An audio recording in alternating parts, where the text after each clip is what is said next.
that I honor Rabbi Lerner for doing that. And he asked me to talk about generosity in the Islamic tradition. And what intrigued me about that question of generosity, what is generosity? When you talk about generosity, we use words all the time and we don't really think about what those words mean. Generosity in the Abrahamic tradition, certainly in the Islamic view, is one of the virtues. It's considered in Arabic, they say fada'il, one of the virtues. And fadl, which is the root word of the word for virtue, means to overflow, to pour out of, like the cup runneth over. Virtue is something that pours out of a virtuous heart. And generosity is a virtue, but if you really look, this is called generosity, Generous Sunday.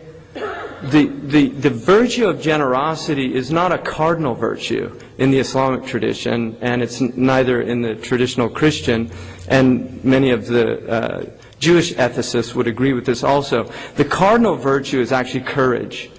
Generosity is actually considered a branch of courage. And the reason for that, people say, well, how is generosity related to courage? The reason people aren't generous is fear. That's really what's going on all over this planet. I mean, we're in this incredible zone of fear. And one of the things about humans, we are unique in our fear. We don't, as far as we know, there are no other species out there that have developed anxiolytic drugs like Valium to reduce fear. Jesus said if you had faith, you would go out like the birds in the morning and come back satiated in the evening. Birds are not anxious about losing their job. They don't really. They don't have 401k plans. They're not worried about what's going to happen when they get old. Who's going to look after them? But humans are. We're filled with fear. And one of the interesting things about our religious traditions is that they're actually designed to alleviate fear. I mean, that's what's so stunning about them, is that they're designed to teach people how to trust. And trust is difficult, especially when you've learned the bitter lesson of being betrayed. I mean, how many people were born into families in which that sacred covenant of parent-child relationship was betrayed because the mother was an alcoholic, or the father was abusive, or they abandoned them, or whatever reasons. Everybody has their stories and their experiences. And that first, according to Erickson, in his tradition in developmental psychology, that first crisis is trust versus mistrust.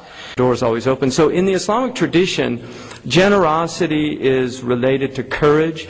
And what's interesting is courage is a virtue that is predicated on being informed by two other virtues. And if those two virtues are not there, you can't be courageous. And those two virtues are justice and wisdom, prudence.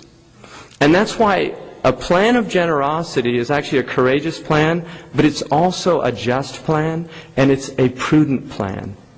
So it really is something that if we think about it at a deeper level, we'll recognize this is the right thing to do. Prudence necessitates it.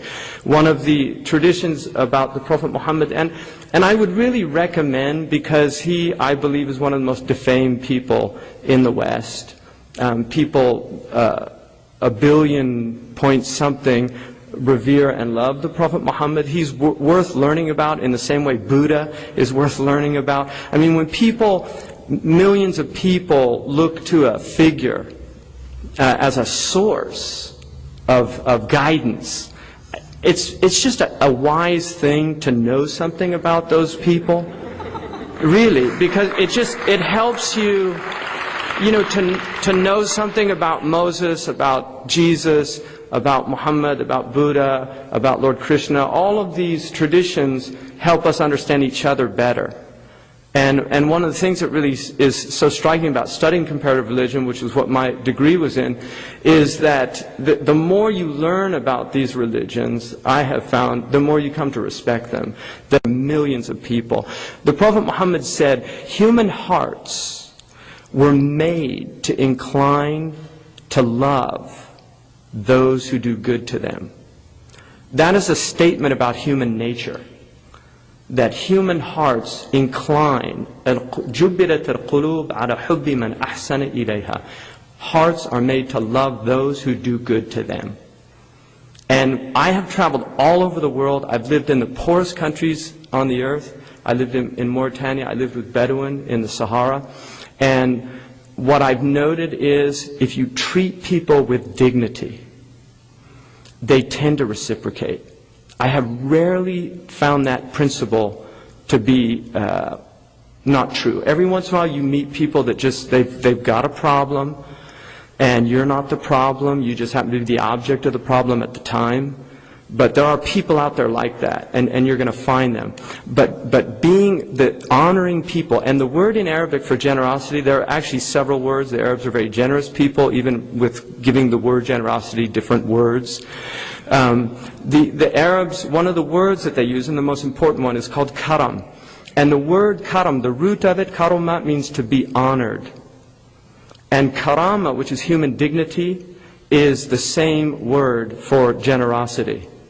So honoring people is being generous to people. And when you're generous to people, you're honoring them. In the Islamic tradition, 2.5% of your wealth, your standing wealth, not income tax. Income tax was actually considered in the Islamic tradition to be oppressive. But there is a capital tax of your wealth every year, which is your standing wealth that one entire year has passed over and that wealth was there.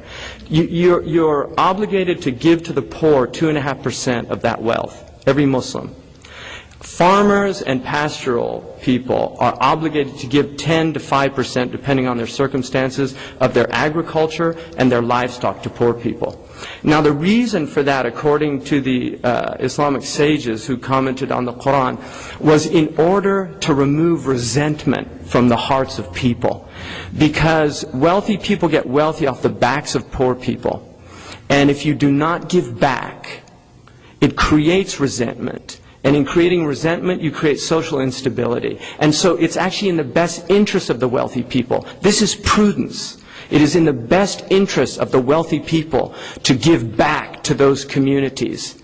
And this is one people that do good to you. So in giving the 2.5%, there's a hadith of the Prophet Muhammad. He said, the hand over is better than the hand under, meaning the one giving is better than the one taking. With charity, when you're giving your zakat, what you owe, this isn't like extra charity. This is a tax that is to be given, and it's a right of poor people. It's not, so you're not doing them a favor. It's something you owe those poor people. In the books of Islamic jurisprudence, you're supposed to offer it with your hand under, so that they take it over. Because they are doing you the favor.